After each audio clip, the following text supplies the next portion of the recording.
Good morning, YouTube. It is Friday, February 9th, 2024, a day after the NBA trade deadline. It is 9:40 a.m. Central Standard Time. I think this is one of the latest I've started recording on one of these, so hopefully we're not here all fucking day.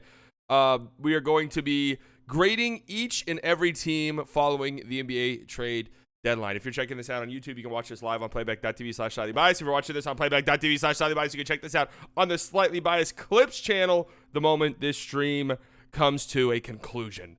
Obviously, we were live all day yesterday. Over on the Slightly Biased channel. Had a great, grand old time. And today we're going to continue that grand old time. I'm going to be live on Bleacher Report later today, talking about the Mavericks moves. Just a whole bunch of stuff going on. So let's not waste any time. We're getting right into it. We're going to go over each and every team, what they did and what they didn't do, and we're going to break them down into tiers. You guys see the tiers right here. They're pretty self-explanatory, right? I mean, the New York Knicks, how self-explanatory is that? Can't get much more self-explanatory than that. The Dallas Mavericks, these are teams like the Dallas Mavericks you can find here. I see the vision. These are teams that made trades that I liked. I get it. I'm not blown away, but I kind of like where they're headed. Did nothing, but that's okay. Think like the Denver Nuggets, teams that don't really need major upgrades and didn't make one. Sometimes not making the move is the right move. Did something they shouldn't have. These are teams that made trades that maybe I don't understand, maybe I don't get. And then the what the fuck are you doing tier presented by the Chicago Bulls. Need I explain more? Let's just get right into it. We're going to go alphabetically. I'm hoping that Real GM, these transactions are up to date because some of these trades might not be finalized technically yet. So there might not be trades on here. Spotrack's really good for seeing trades. Okay. All right. I want to see the moves. I want to see the moves. Atlanta. Well, we already know. Atlanta did next to nothing at this trade deadline, obviously. Them making a move for, or trading away DeJounte Murray was pretty much the talk of the deadline, and they ended up doing nothing. There was some rumors and some speculation that, they might make a trade for the Pelicans. I mean, that came last second almost. So it was like, whoa, the Pelicans might go in for DeJounte Murray? That would be shocking. But ultimately, they do nothing. And I gotta say, I don't know what the fuck they're doing. I think this was a massive mistake on their end. They're just kind of loitering around the play-in spot right now. They've been playing better basketball lately, I guess. But they're a team that's just built to either miss the play-in entirely or make the play-in, but lose in the first round. Even if you get out, maybe you take a series to 6 games. Like, that's the ceiling of this team. I get, DeJounte's under contract, so it's not like you had to trade him right away. It's not like you needed to trade him this year. But man, I feel like they dropped the ball a little bit here, to be completely and totally honest with you. And keeping like guys like Capella on your team and Bogdan. I mean, all of these guys you probably could have extracted some value from. I feel like you needed to do it. Not making a panic trade for DeJounte is fine. Like if you didn't like the package, but doing absolutely nothing, I don't like it. I don't like the direction of it. And then there's some rumors that, hey, teams that were talking to the Hawks during this deadline period kind of feel like Trae Young's going to be available in a couple of months. So I don't know. It could be they're thinking, you know what, we're just going to ride this thing out. And trust me, this summer, give us a call because shit's going to hit the fan. We shall see. But ultimately, I don't like Atlanta standing pat like they did. I think there was a bad choice on their end. All right, Boston, fairly active considering their limited assets, or I guess somewhat limited assets. Xavier Tillman for a couple of second-round picks and Lamar Stevens. I really like that pickup for them. Jaden Springer for a second. I mean, what happened there? What happened there? What happened there from Philadelphia's end? I don't understand that trade at all for them. I see the vision with the Celtics. I like what they did. I think they had a good deadline. Xavier Tillman's going to be a great defensive-minded backup big for them. Not very good offensively, but that's okay. You just need him to play defense and rebound and be a big guy who can do big guy things. And I'm not talking like tall. I'm talking like big. He's a tank of a fucking human being. Where will Trae go? San Antonio. Easily. Next. Easily the Spurs.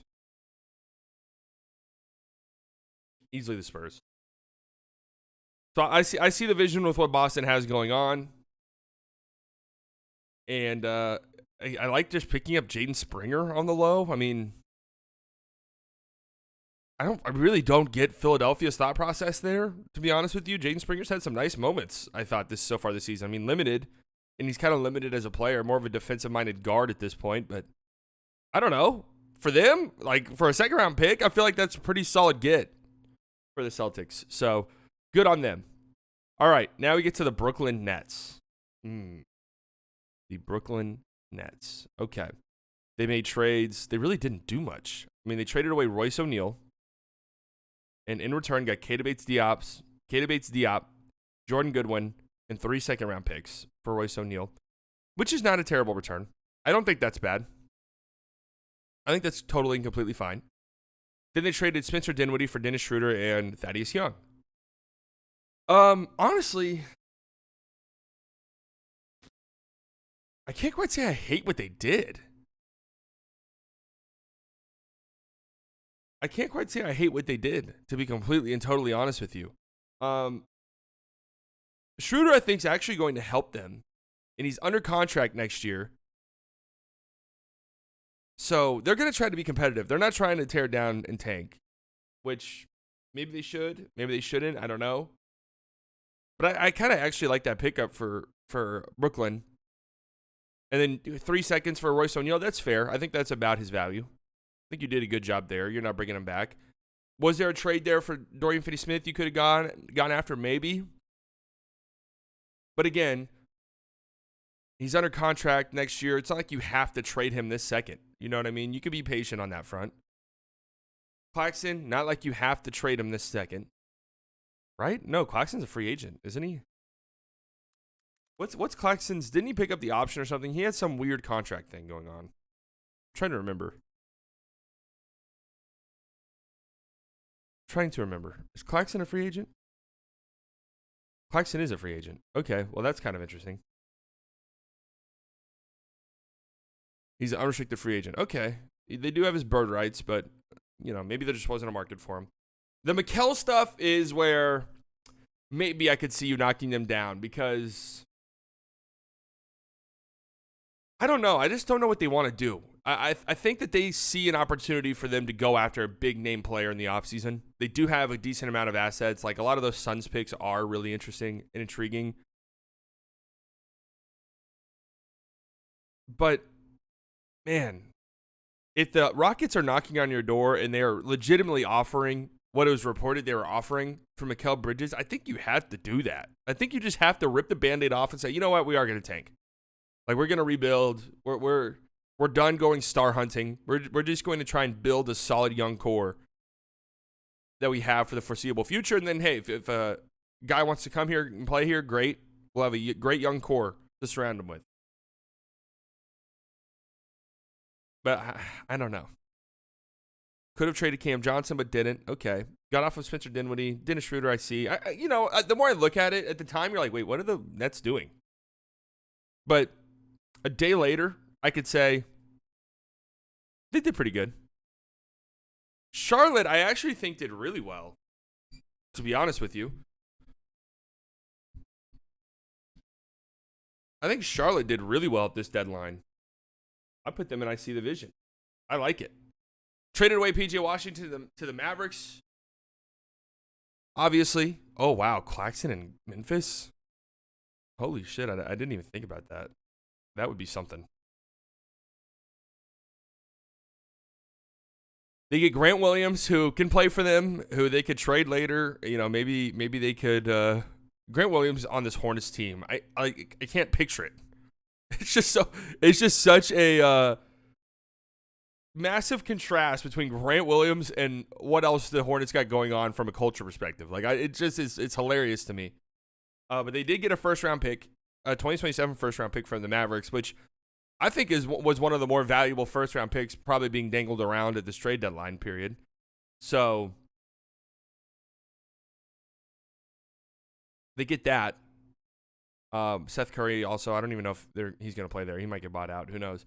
And they also get Trey Mann, Davis Bertans, and Micic from the Thunder for Gordon Hayward, as well as 2 second-round picks. I like that as well. Trey Mann, you take a stab on him. Bertans, whatever, that's a contract. Mitchich is interesting because Thunder fans are really upset that they lost him, and we'll get to the Thunder in a bit. I'm a little bit confused. What's going on with their guard situation? They traded away like 2 guards,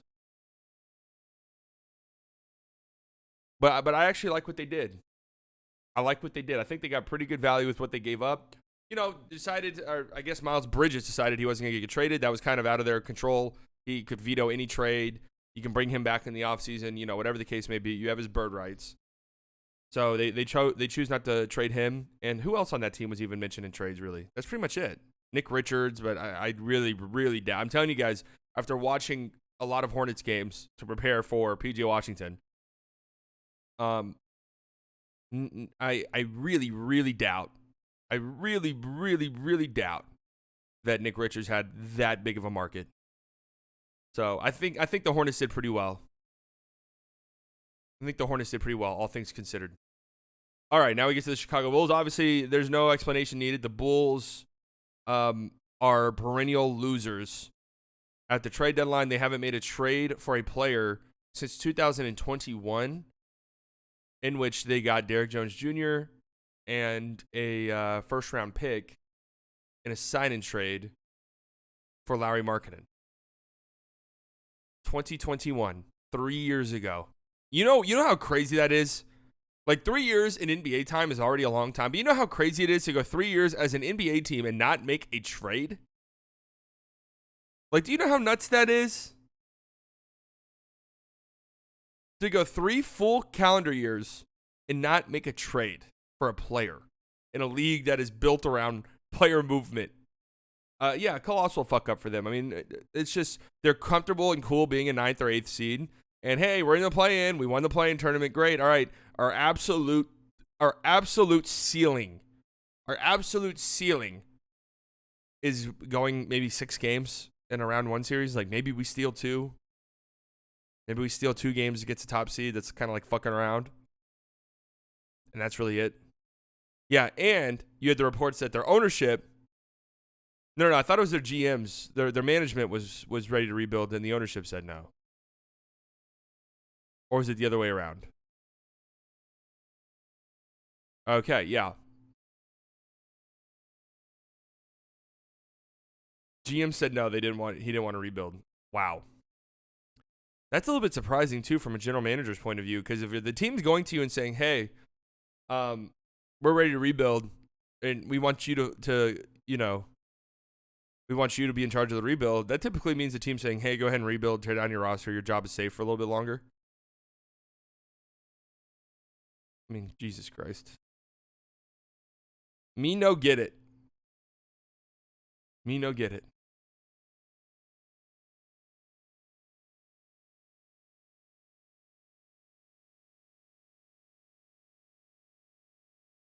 Absolute shit show over there.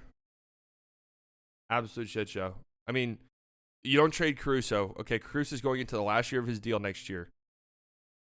His value is just going to be decreasing and decreasing and decreasing. Okay, you don't trade DeMar DeRozan. All right, so what's going to happen with DeMar DeRozan? Guess what? Chicago Bulls, you lost. There's not a single good outcome for DeMar DeRozan anymore on your team because you're either letting him walk in free agency for nothing or you're signing him to an extension. Either one is a failure. Either one is bad for you. So congratulations. You've lost that no matter what. No matter what happens, you fucked up the DeMar DeRozan situation. Literally regardless of what happens. You signed Vucevic in the offseason. Great move. Brought him back. Needed him. Zach LaVine said, "No, you guys aren't trading me. I'm getting season-ending surgery. Don't trade me." You kept Drummond. Could have got some seconds for Drummond at least. No, now he's probably leaving in free agency for nothing.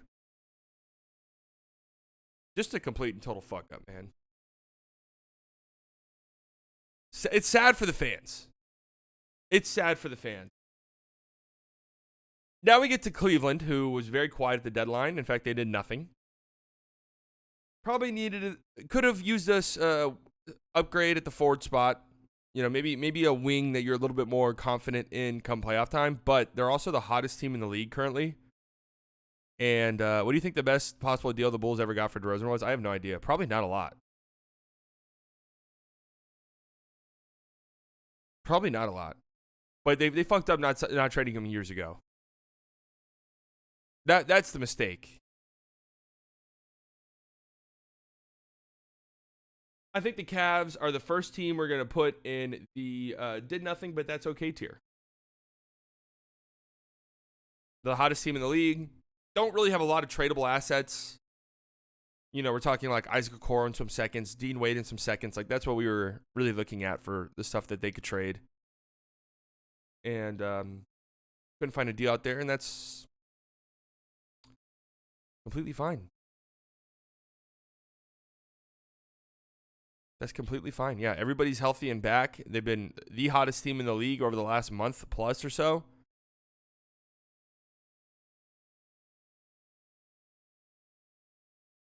I think they definitely are cool with not doing anything. Next up, the Mavericks. All right. The busiest team here. I mean, they made, I think, probably 2 of the 3 biggest moves of the deadline, the Mavericks did. PJ Washington for Grant Williams, Seth Curry, and a lightly protected 2027 first. And then they got Daniel Gafford for Rashawn Holmes and what is essentially a 2028 pick swap. What is essentially a 2028 pick swap. I think they did great. I really do. Yeah, they also got 2 seconds in the PJ Washington trade. They are the only team who gave up a first at the deadline. Kind of shocking. That's kind of surprising. But I think they did a great job. And all of this talk about, oh, well, the Mavericks went all in. They didn't go all in. This was not going all in. Mavericks will have 2 first-round picks to trade in the upcoming offseason.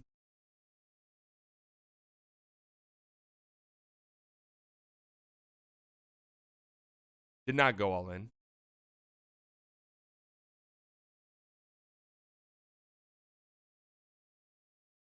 And also, one thing that I don't think people were saying the Mavs went all in. One thing that's being glossed over here is the fact that the Mavericks now have a ton of players on their roster that are 26 years and younger on pretty friendly contracts who, guess what? You could flip down the line if you wanted to. PJ Washington just went for a first-round pick. And you could say, oh, well, the Mavericks were a little bit desperate. Okay. I'm going to feel as if PJ Washington leaving the shithole that was the Charlotte Hornets and playing next to a guy like Luka Doncic will probably make him look a little bit better. Daniel Gafford just went for a pick swap. I'm sorry, I guess technically a 2024 first-round pick from the Thunder. So it's not going to be a great pick. But Daniel Gafford just went for a late first-round pick. Guess what? He's a pick-and-roll center who's about to play with Luka Doncic. He's going to look pretty fucking good. This idea that, like, the Mavericks are going to be able to make moves from here on out is a lie. You now have a bunch of, like, young, interesting players on very friendly contracts that if you wanted to pile together, yeah, you can make a move if you wanted to.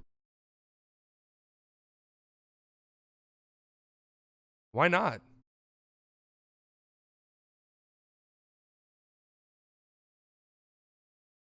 So I think people are really overthinking this because they just see the first round picks getting traded. And then, you know, in their national media brain, they go, oh, well, Luka's not going to be there. Luka's going to demand a trade, right? Luka, please demand a trade, Luka. Please go to the Lakers. Luka, please. LeBron's going to retire. We're going to be so fucking sad. The Lakers are going to have nothing. They're going to be so fucking terrible. Please, Luka, please go to LA, right? So you're embarrassing yourself. Please, Luka, go to the Celtics. We're so scared of Jason Tatum shitting and pissing his pants in the playoffs again. Please, Luka. You're embarrassing yourself.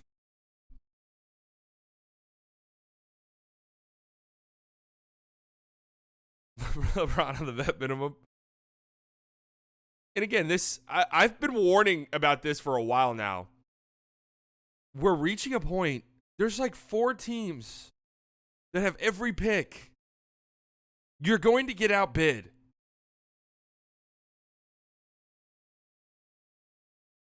You're going to get outbid. This idea that, hey, we can go into the summer with 3 picks and trade for a 3rd star. What if the Thunder want him? Okay, you're done. What if the Jazz want him? You're done. What if the Pelicans want him? You're done. What if the Knicks want him? You're done.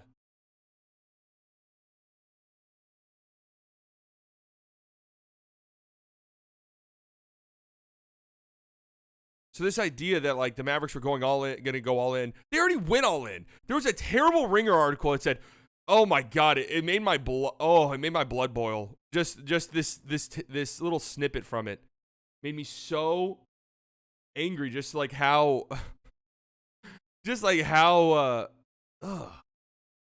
some teams go all in for stars like Damian Lillard and Kevin Durant. Others apparently do it for the 3rd best player on the Hornets and Wizards. Yeah, guess what? The Mavericks already traded for the star. Like, did you miss that? Surely you didn't, because you guys spent the entire fucking year shitting all over that. You guys missed that. They did trade for the star. They did trade for a star. They already did that. They already did the star thing.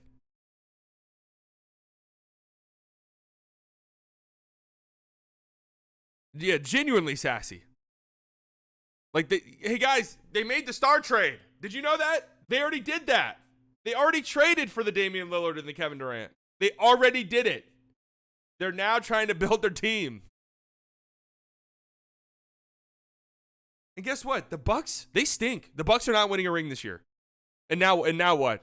Now they're going to be stuck with Damian Lillard, who's getting worse. Like, anyone with eyeballs can see that Damian Lillard is getting worse. Giannis is getting older, and they have nothing. They have nothing moving forward. They desperately needed to make trades to buff their roster, and guess what? They couldn't do it because they have nothing. The Suns, they're good. When they're healthy, they're good. Guess what? They just had to trade half their fucking bench just to get Royce O'Neal. Okay? And David Roddy, who stinks.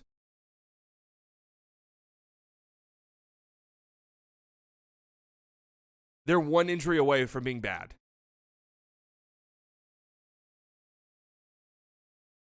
That's who we're aspiring to be. Whose quote was this? Someone at the Ringer. Black Air Force energy from Slightly this morning. It's just annoying as shit. You know, someone's got to stick up for him. Someone's got to stick up for the Mavericks. No one's going to talk nice about him. Someone's got to stick up for him and at least be right. Like, you know, if you want to say, hey, you know what? If you want to say this, you know, I don't really see the vision with PJ Washington. You know, he's not as big as people think. He's only 6'7". He can get bullied around kind of a lot by physical players, and there's offensive stuff. He's just really inconsistent, sometimes a little out of control. And okay, if you want to say all that, I'd be like, yeah, that's fair. I have the same exact concerns. But like, some teams go all in for stars like Damian Lillard and Kevin Durant. Others apparently do it for the 3rd best players on the Hornets and Wizards. The Celtics made a big move for, what was it, the 2nd best player on the Wizards? Everyone loved it and sucked their PP.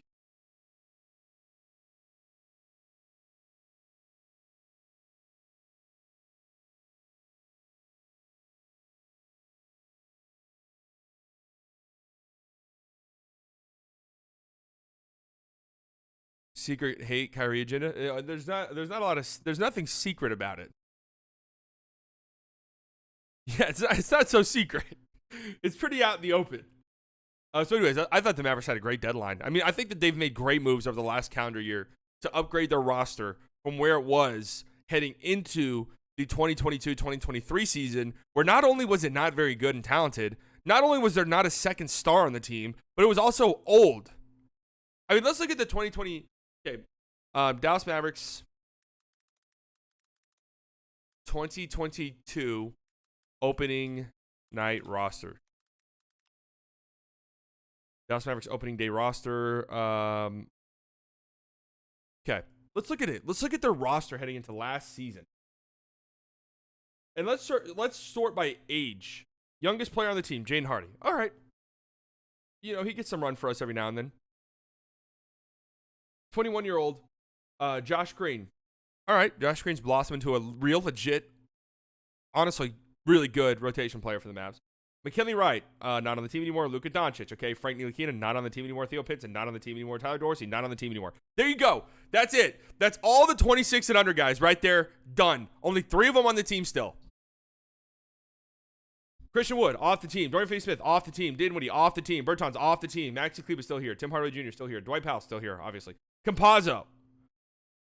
What the fuck were we thinking?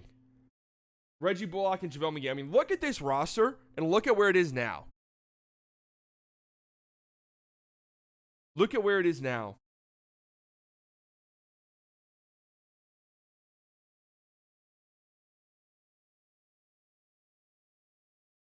With this young talent.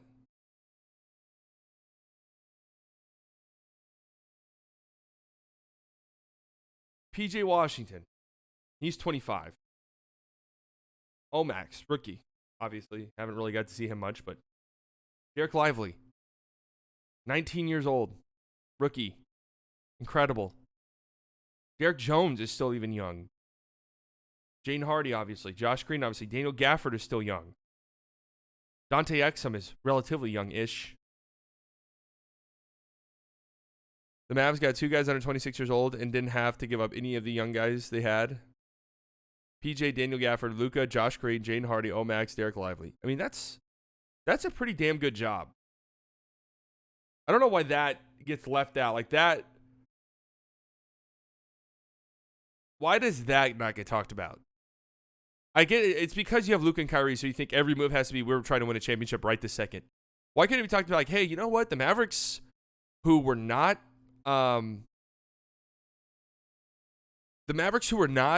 in any real position, like in a great position, they were older. Their roster was they're older. Their roster was not very good. What didn't seem like a lot of pathways to improve their team. And now it's like, well, look, they're actually kind of young now. They have a pretty decent young supporting cast next to Luka that he can grow with. And also, too, as a Mavs fan, I got to tell you, man, I'm done. I'm done with the constant trades and the constant turnover. Let's just get some guys in here you're comfortable with, and let's go. Let's play. You know, make some moves here and there. If a move pops up, great. But I'm done going into every trade deadline and every offseason. Let's trade half the fucking roster. Like, let's build this thing out, and let's go. So a great trade deadline for the Mavericks. Actually, you know what, man? Fuck this.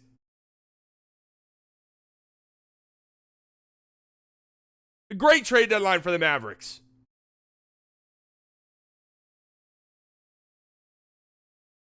All right, Nuggets.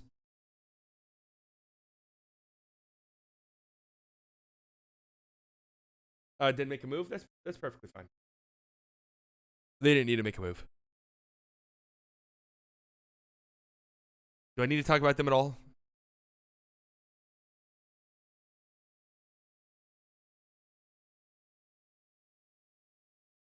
Pistons. All right. So I have to be honest with you. I'm gonna look at these moves from the Pistons. It's hard not to look at it through the lens of, well, last night they played really well and seemed really happy.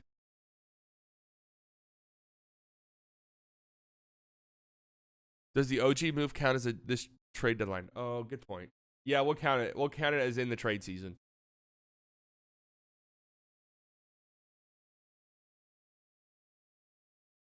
All right. So you trade Monte Morris for a future second, Troy Brown Jr. and Shake Milton. Okay. Since we're gonna count that Gallinari, Muscala for Bagley, Livers in a couple seconds. Okay, we'll count that as this trade period. Muscala's actually helped them. Obviously, they just waived Gallinari. Got off of Bagley, who's just not very good. They did have to trade some seconds in order to do it.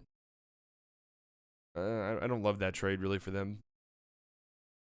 Fontecchio.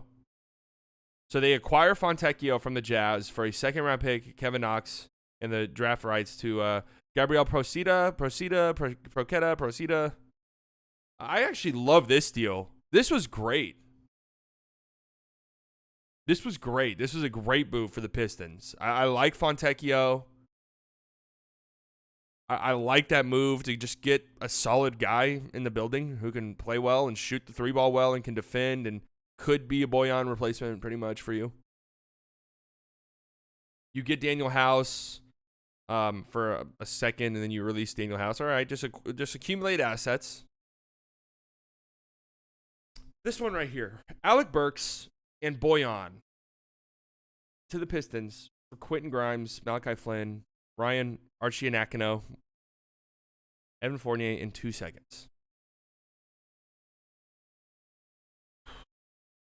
Now that I've had time to sleep on this, your big mistake was not trading Bojan earlier. They must really like Quentin Grimes. That's what I'm thinking. They must look at Quentin Grimes and say, all right, that's a guy we can slot in, young, has a lot of upside, a lot of defensive upside, can shoot the 3 ball.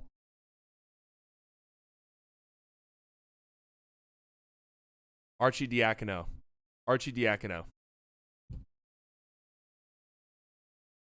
The guy who hasn't scored in like 25 games or whatever it was. Yes, Jaden Ivey had an insane game last night. 7 of 7 from 3, 1 of 14 from 2. That was a great game. I watched the end of that game.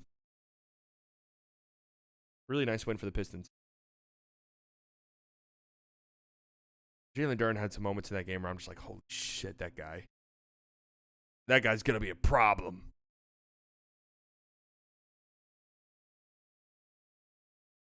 I have to be real with you. I don't think they did as bad as some people are saying.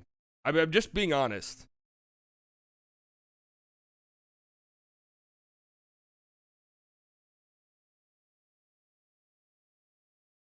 No, I haven't watched Luke on JJ Redick's podcast yet. I actually don't think they've done as bad as people are saying they did. I'm going to put them...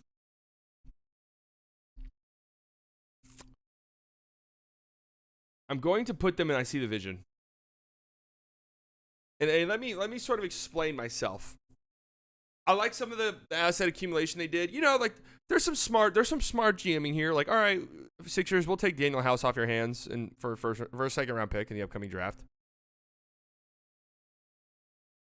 I really do like the Fontecchio pickup.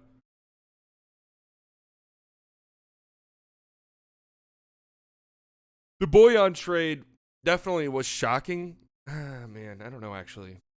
Did something they shouldn't have. Is that where we put the Pistons, or do we put them in I see the vision? Because I do. Maybe they really like Quentin Grimes. Like we're kind of.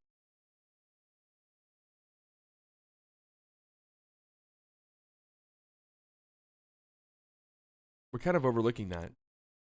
Like they clearly really like Quentin Grimes. They did let value erode away. That's true.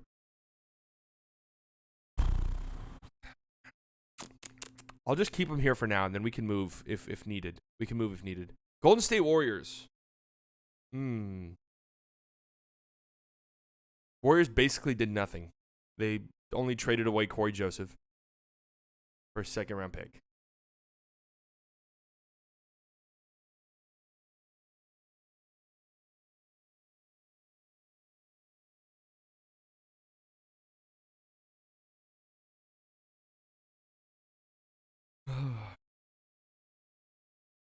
Where do we put them? Because I can see, I actually see them.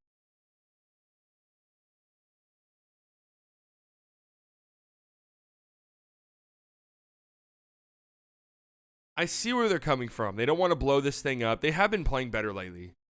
They don't want to blow this thing up. Let's write it out. And just from a business side of things, we're not blowing up this core. Like this is one of the most iconic trios in NBA history. Like we're not just gonna blow them up.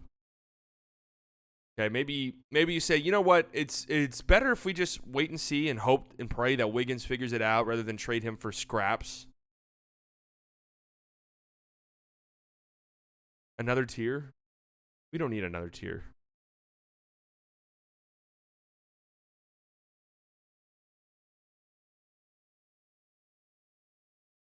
Okay, maybe we change this to... Here, we'll just change this right now, just tentatively. We'll just call it the Detroit Pistons tier. Where, okay, it's not the worst. No, I think the Hawks are as bad as the Bulls, actually, to be honest with you.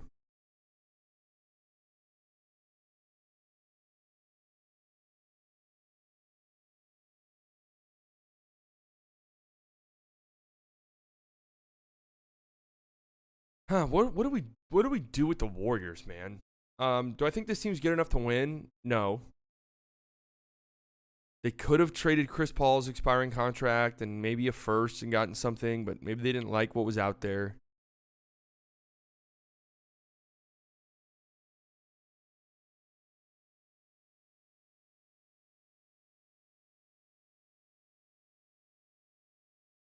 What do you guys think? I'm either putting them in. I'm between the Detroit Pistons tier and the did nothing but that's okay tier. And right now, I'll just put them here. I'll put them here. I think they probably should have done something, but I'm not entirely sure what, so I can't be too mad at them. The Rockets. Relatively quiet deadline for them. Obviously, they made the Steven Adams trade. Oh, I didn't realize the Rockets were the ones who got all these picks in this process. Wait, what? Would the Warriors have really gotten better if they traded Wiggins for Hardaway? No. They wouldn't have gotten better. I mean, that's the thing.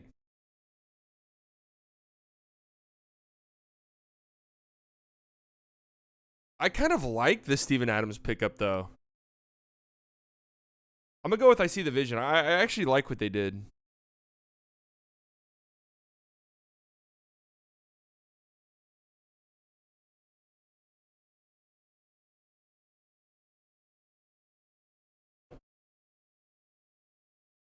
I actually like getting Steven Adams and then a bunch of seconds. Steven Adams can be your backup center next year.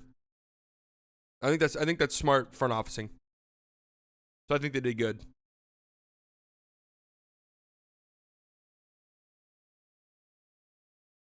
The Pacers didn't really do much. I'm sorry, they did. They made that Buddy Hield trade, but obviously I'm counting the Pascal Siakam trade in this. And just because of that, immediately they go up here. Although I will say, I don't like the Buddy Hield trade at all. I mean, I know that they didn't reach an agreement.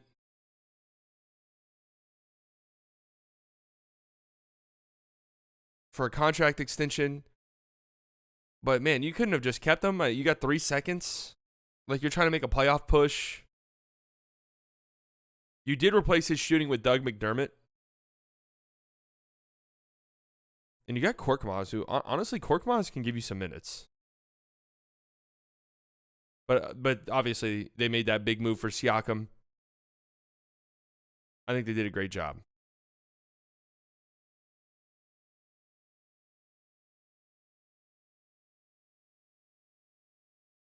In fact, I think they have to go higher than this. I think they go in the Dallas Mavericks tier. Like if we're counting the Siakam trade, they have to go in the Dallas Mavericks tier.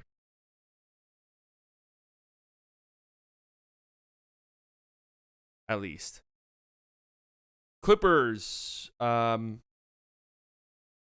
I guess the Clippers did make a trade. I must have missed this one. Oh wait, no, we talked about this. Kamagati, whatever it is. I'm actually not counting Harden as a trade deadline, like a trade period guy. He got traded at the very beginning of the season. I'm not counting that.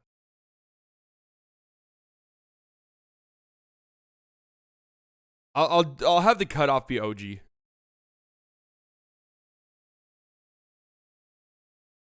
Clippers did nothing. I think that's okay. I think that's fine. I don't really have much else to say. Lakers. So the Lakers do nothing at the deadline.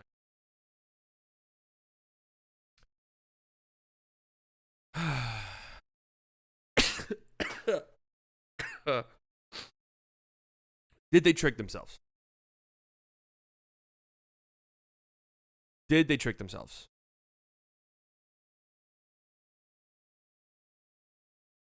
D'Angelo Russell had a hot couple of weeks, but we know who that guy is. We know who that guy is every time the playoffs come around. We know who he is. I'm gonna go the Pistons tier.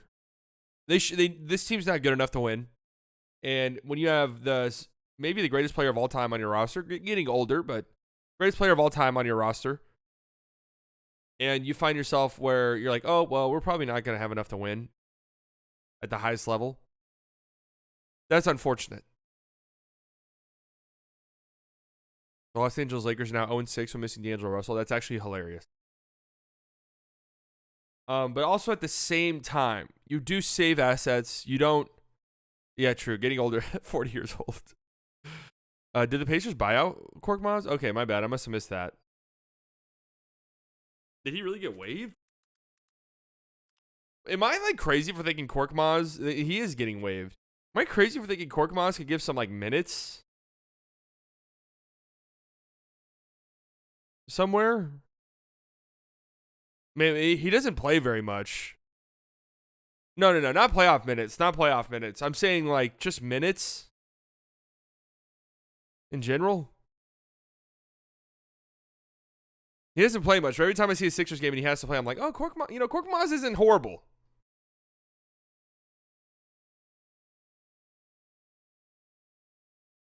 Either way, it doesn't really matter. For the Lakers, I get it. Like if the trade wasn't there, I just have to say it's really fucking funny to me. It is really funny to me, right? That we have to sit here. I'm sorry to go on this tangent again. We have to sit here and listen to all of these national media people say, "Oh, the Mavericks fucked up. They traded all of their tradable assets. They're done. They don't have anything else. They just went all in." And yet, I have to sit here for the next few months and hear how the Lakers are going to trade for Kyrie Irving, or how the Lakers are going to trade for Donovan Mitchell, how the Lakers are going to trade for Trae Young. How? What the fuck do they have? They have 3 picks to trade in the summer. The Mavs have 2. The Mavs have more interesting young players on their roster. Mavs have better contracts on their roster to trade. Like this idea that the Lakers are just going to be the Lakers are just going to go out and get somebody at the trade deadline or in the summer. They're just going to trade for another star.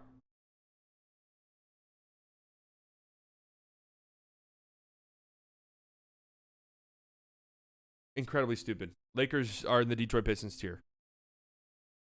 And LeBron's gone. I'm actually at the point where I think I'd be shocked if LeBron's on the Lakers next year. I'd be absolutely shocked if LeBron was a member of the Los Angeles Lakers a season from now. All right, Memphis Grizzlies. What do we think about the Grizzlies trade deadline? So they trade away Steven Adams. Get off that contract next year. I guess I didn't realize that they traded picks in the process, but whatever. It's just some second-round picks in the upcoming draft. In my estimation, because we know how important Steven Adams was to this team. They probably think he's cooked. Just medically, they think he's cooked. They traded away Xavier Tillman for a couple of seconds. Okay. Accumulating assets. Tillman was a free agent in the summer. Maybe they just felt like they didn't really want to pay him. Then they also get Watanabe and Metu for David Roddy. Did they not get any picks in that process?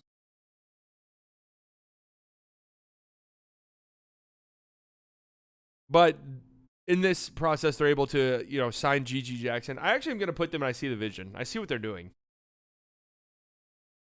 They're making sure their young guys are taken care of. They're just getting some assets for expiring guys like Tillman. They didn't want to pay Roddy. I think they did fine. I see the vision. They're gonna be fucking scary next year. I'm still a little confused as to what they're going to do at the center position. Maybe they target one in the draft, or maybe they do go after a guy in free agency. You guys were sending links in here about the cap. It doesn't go up that far. Were the Grizzlies one of those teams with a lot of money to spend? I actually doubt it, right? Because Jaren Jackson Jr., Bane, and Ja are all making a lot of money. So I doubt they have money to spend.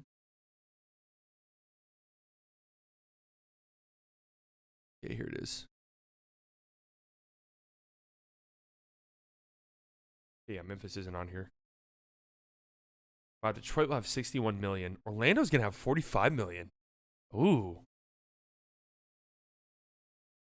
That's kind of juicy.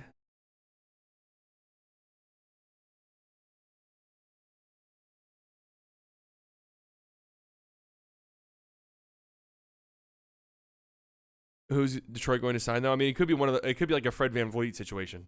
Like, hey, we'll overpay you. Just come here, please.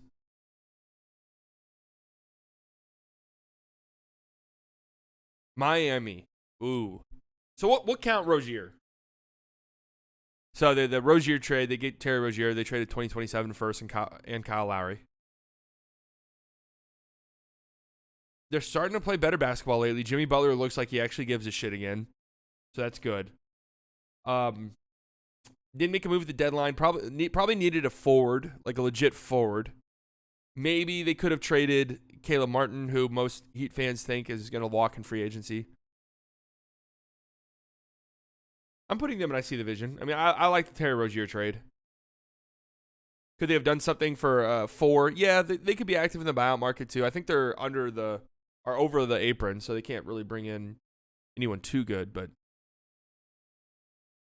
I think they'll be an attractive destination. I don't even think they can bring in Marcus Morris. The buyout rules are interesting with all those teams over the apron. Like, it really does change the buyout market.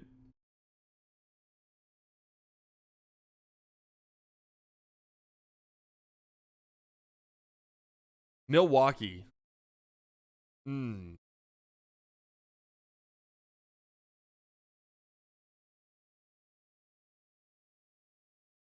Patrick Beverley for campaign in a second. And that's it. I saw a lot of Bucks fans displeased with this trade deadline. They thought that they would do something bigger. They don't have the assets to do something bigger. They don't. They don't have the pieces required. Right? They just don't. I kind of like the Patrick Beverley pickup for them.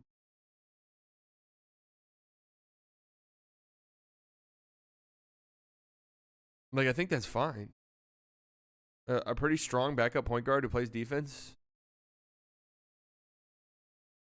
Yeah, it is definitely a lateral move, but they weren't in any real position to like upgrade their roster in a big way.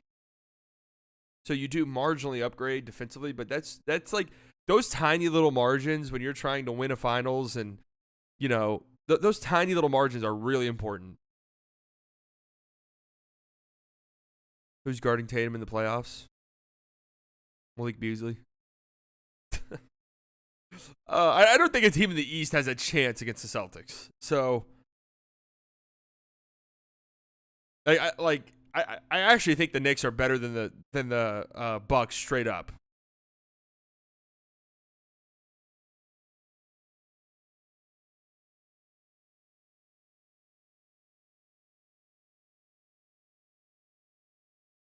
Where the fuck do we put them?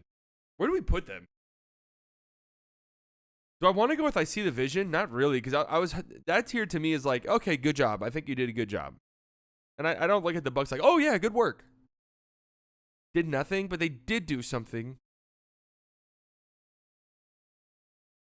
The Detroit tier I'm saving for like, I didn't like what you guys had going on, but I didn't necessarily hate it.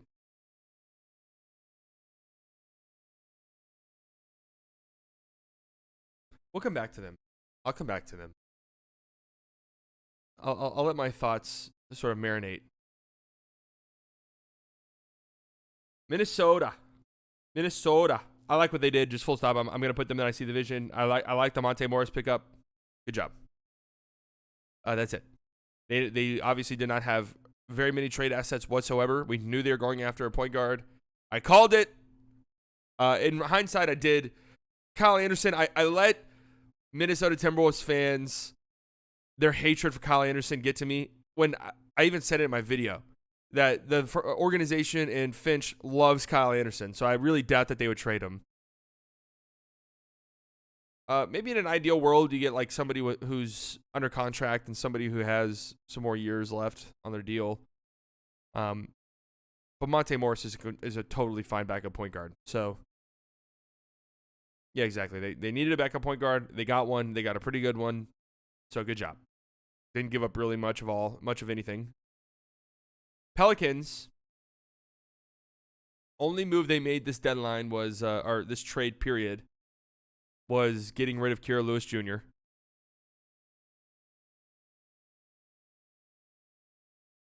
The Suns and Hornets were in serious discussions on a Miles Bridges trade, but he elected not to give up his bird rights this offseason. Wow.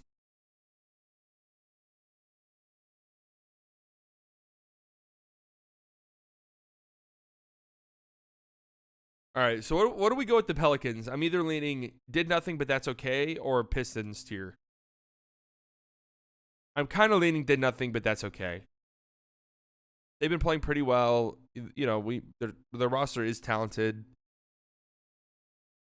It's not like they needed to go out and make a big trade. Them being just involved in DeJounte Murray rumors is really interesting to me for a couple different reasons. But totally, completely fine that they did nothing, I think, ultimately. Knicks, obviously, the Knicks had a great trade deadline. I mean, especially if you're counting the OG trade. They got Bojan Bogdanovic, Alec Burks, and OG Anunoby. And you know what? Precious Achiuwa, who has been pretty damn good for them, and gave up no first-round picks in the process. Emmanuel Quickly, who it was pretty out in the open. They didn't want to pay him in the summer. So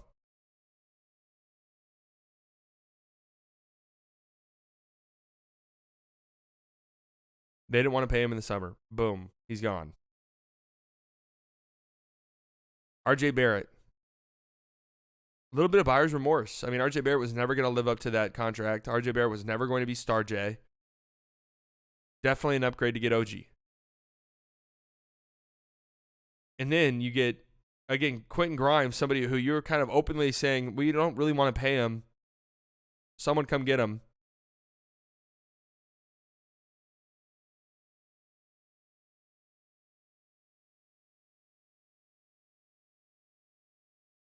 And they get Bojan, who is older. Like, them not having to give up a first for Bojan isn't as crazy to me now that I think about it a little bit more. Which is why, again, I look at the return for Bojan for the Pistons, and I'm more so thinking you fucked up not trading him a year or two ago, rather than this return you got is horrible. I'm looking at them and saying you messed up by not getting more when you could have.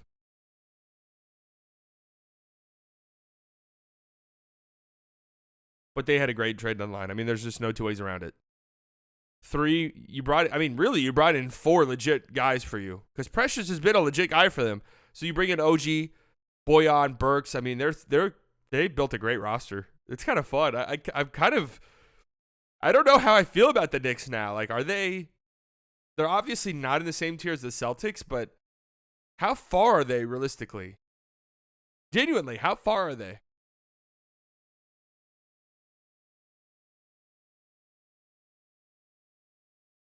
There was a bunch of tweets going around after the Nuggets game last night where everyone was like, yep, it's the Nuggets, the Clippers, and the Celtics. I'd be shocked if a team other than those 3 win it all this year. And I do agree. I think those 3 are the class of the NBA. And who would be 4th, though? Who would be 4th? It would have to be the Knicks, right?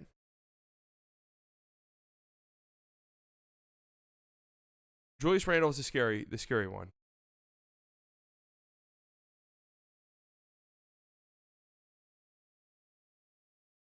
I do think it's funny. I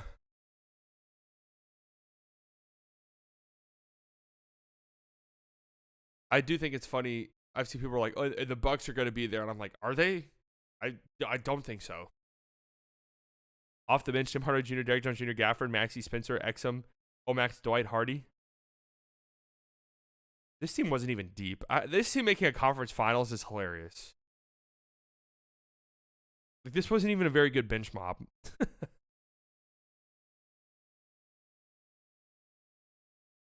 They were fun, though.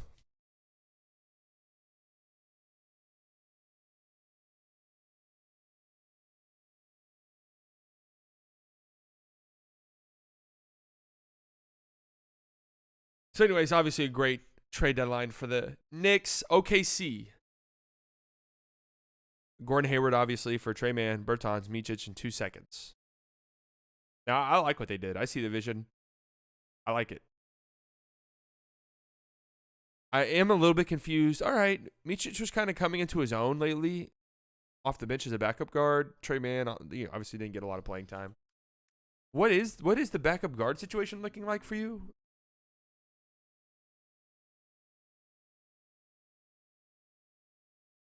Casey Wallace, obviously. But I love this Gordon Hayward pickup. It makes all the sense in the world to me. It makes all the sense in the world. So I really like it for the Thunder. I thought they did a good job. Again, another one I predicted. Just kind of made all the sense. He just felt like a Thunder player. Wallace and Wiggins are good. Yeah, true. Now that I think about it, they did perfectly fine. All right, Orlando, they did nothing. And I'm not happy about it. I'm putting them in the Pistons tier.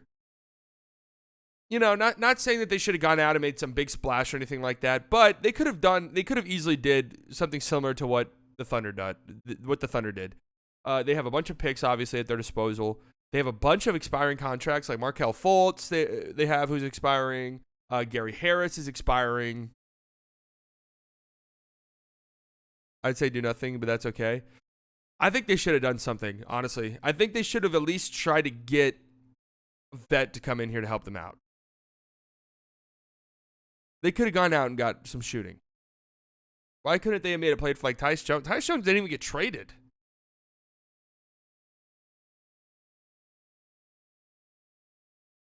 I don't love them not doing anything. I would have loved to have seen a move similar to the Gordon Hayward move, where you're not giving up much. You're not tapping into your robust trade, your huge treasure chest of trade assets, but you're still improving your team. You're still improving your team, and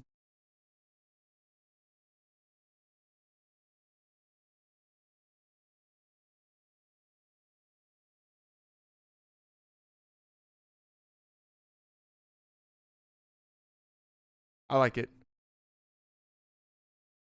I think they want to hold their chips and see who they are first. No. I'm 100% cool with that. I'm not saying they should have made some crazy move, but I am saying, do something. Like a marginal upgrade could have helped you out.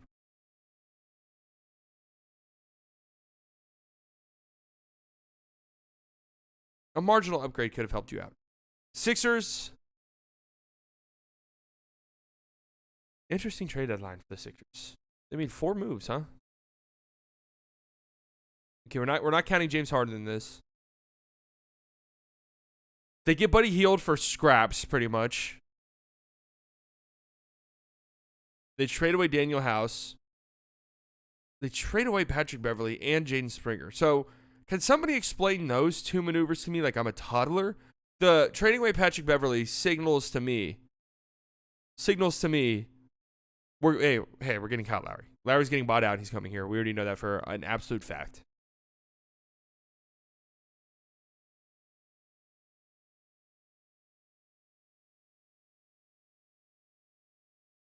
The Springer for a second, I don't get that one.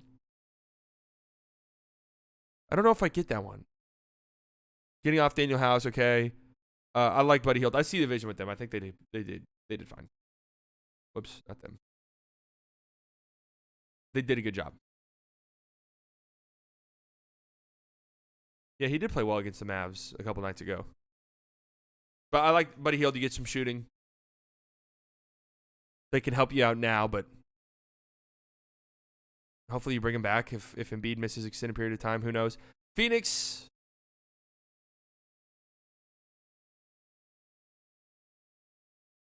Trades for Royce O'Neal and David Roddy, giving up Keita Bates-Diop, Jordan Goodwin, Watanabe, and Metu, as well as 3 second-round picks in the process. I see the vision. I like the Royce O'Neal addition.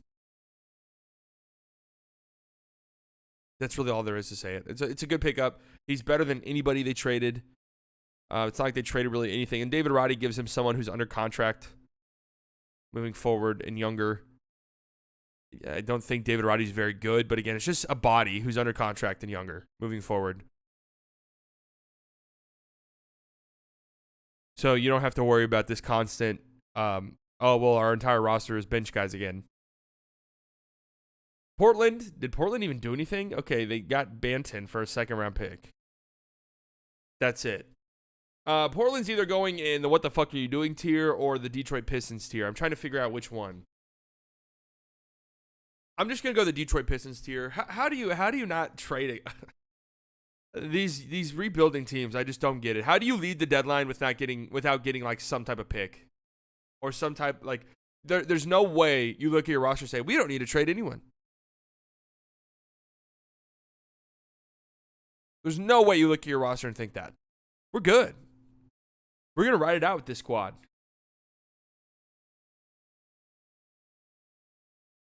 We're going to ride it out. I don't know if I can go what the fuck tier because the Hawks and the Bulls have had like buildups of this.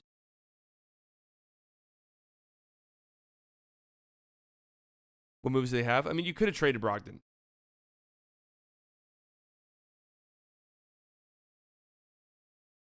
You could have traded Brogdon. You could have traded Jeremy Grant. You could have traded Thibault.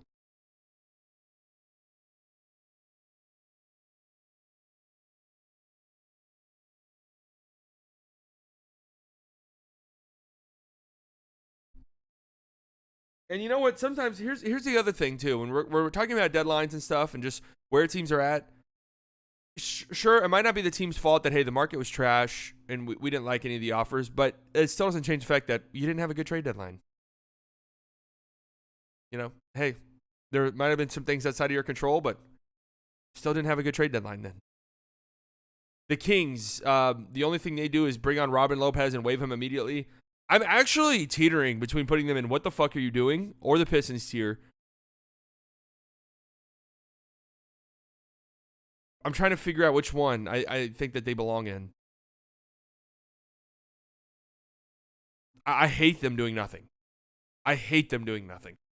I hate it. I hate it. I hate it. The West is passing you by quickly. You were the fun up and coming story. Like, oh, the Kings finally made the playoffs. Like, oh my God, we're doing all of these great things. The West is passing you by quickly.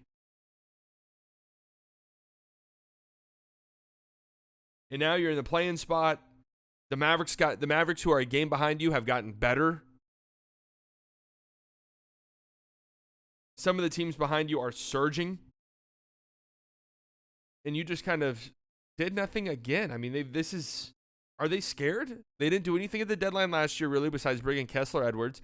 They didn't really do anything in the summer. Anything of any real consequence, at least.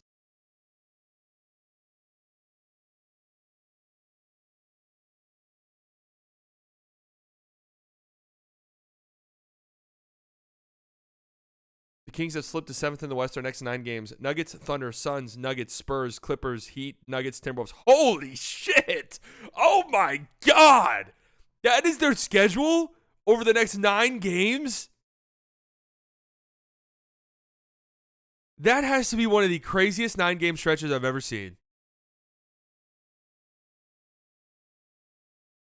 That has to be one of the most brutal 9-game stretches I've ever laid eyes on. That is crazy.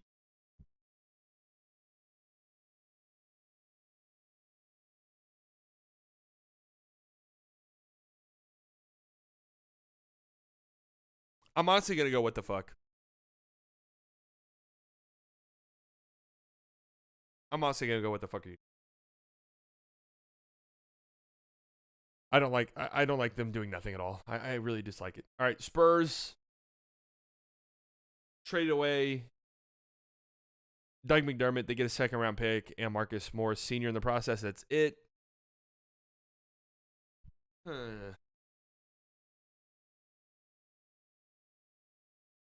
I'm thinking about putting them in did nothing, but that's okay. I know that they made a move, but I know I just kind of contradicted myself a little bit because talking about the Blazers, I said these real rebuilding teams who do nothing piss me off. But the Spurs didn't really have much to give up, you know?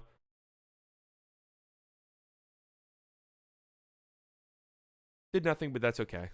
Nothing of consequence. How about that? Did nothing of consequence is really what this is saying. I think that's fine. Yeah, they don't have the vets to trade. And maybe you could say, oh, they could have made a move for somebody. Yeah, maybe. But ultimately, I think this is perfectly fine. I think they did fine. Toronto. Okay.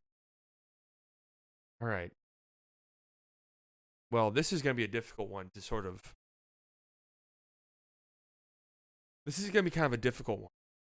So they trade away OG Anunoby, and they get RJ Barrett, Emmanuel Quickley, and a second-round pick in the process. RJ's looked okay at times. Quickley's really struggled lately, which is a little bit scary because you are going to have to pay him in the offseason.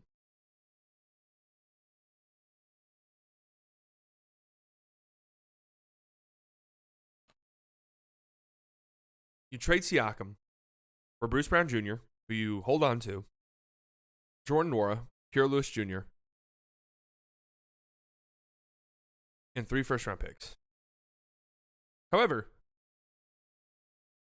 you trade one of those first-round picks, the worst one, to be fair, the absolute worst one, for Kelly Olynyk and Ochai Agbaji.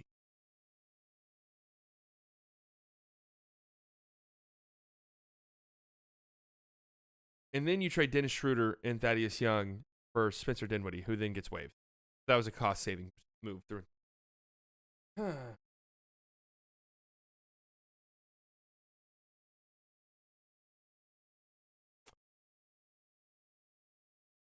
Man, they're tough because all of the things they gave up, Siakam, OG,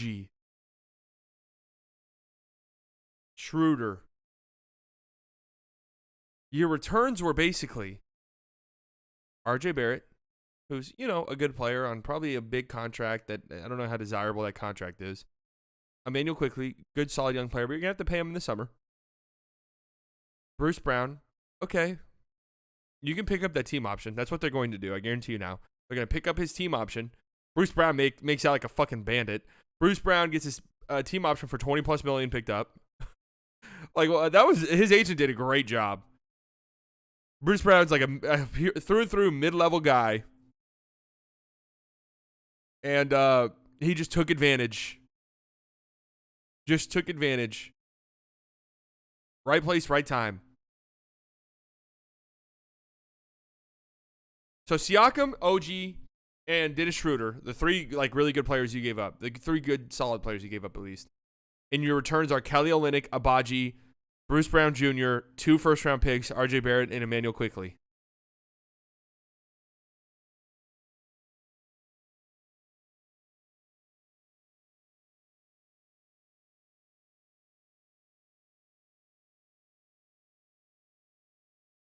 It's not the worst.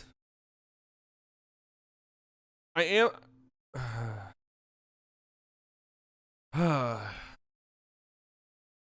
They're tough. They're tough, man. I'm thinking Pistons tier, honestly. It's kind of a similar line of thinking with the Pistons where it's like you waited a little bit too long. It's not that you did horribly at this deadline, but you just waited too long.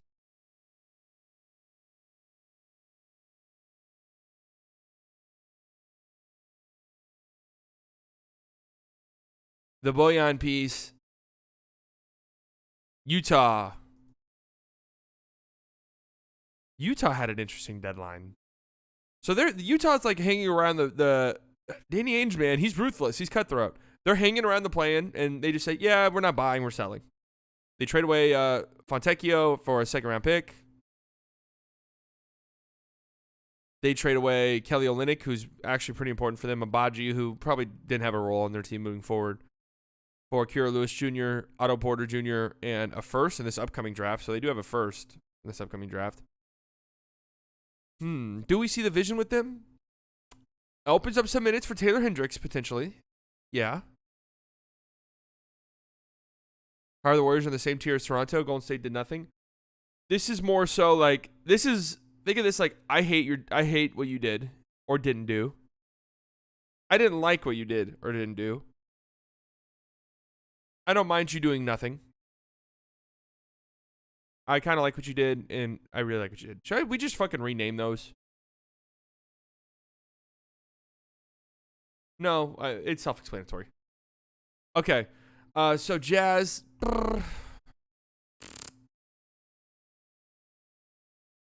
I gotta be real. I kind of like it. I'm gonna go with I see the vision. I kind of like them just being like, yeah, you know what?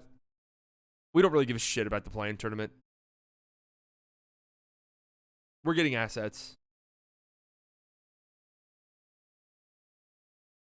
And the Wizards, who I actually immediately, I'll just tell you, I like what they did.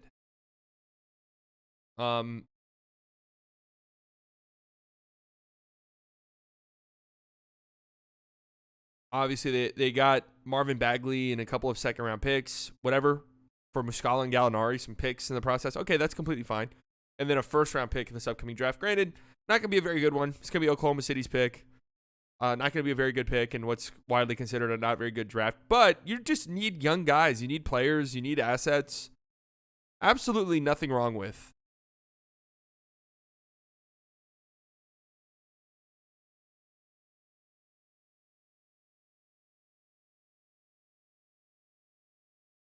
I see the vision. You did a good job.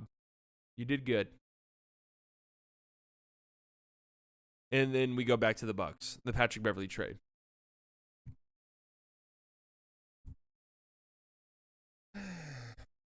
They're like the hardest team to grade.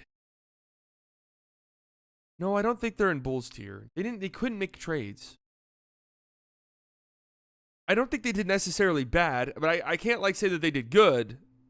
Did I just put them in that did nothing, but that's okay?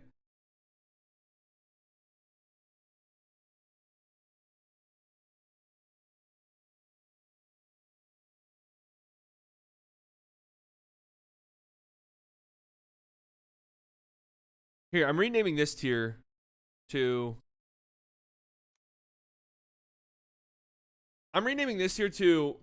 it might not be your fault, but I don't like what you did.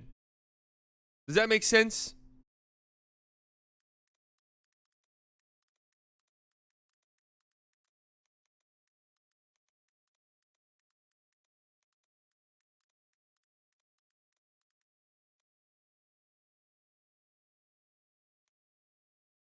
It might not be your fault, but I don't like what you did.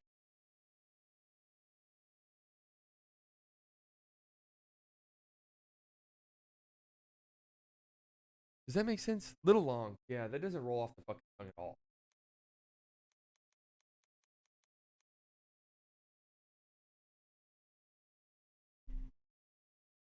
Mission try not to confuse us if possible. I'll just do not a fan. Presented by the Detroit Pistons. I think the Pistons are the poster child of this group.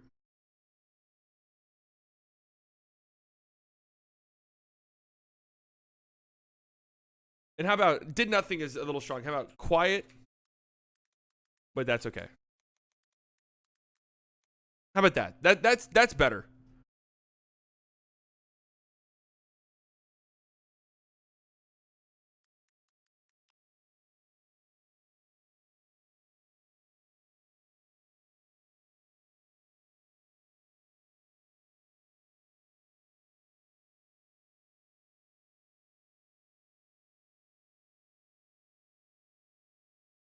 Oh, whoops.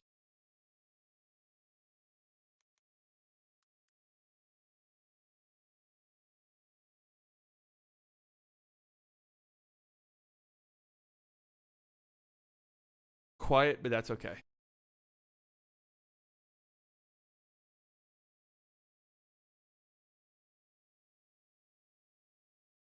I think we just cooked.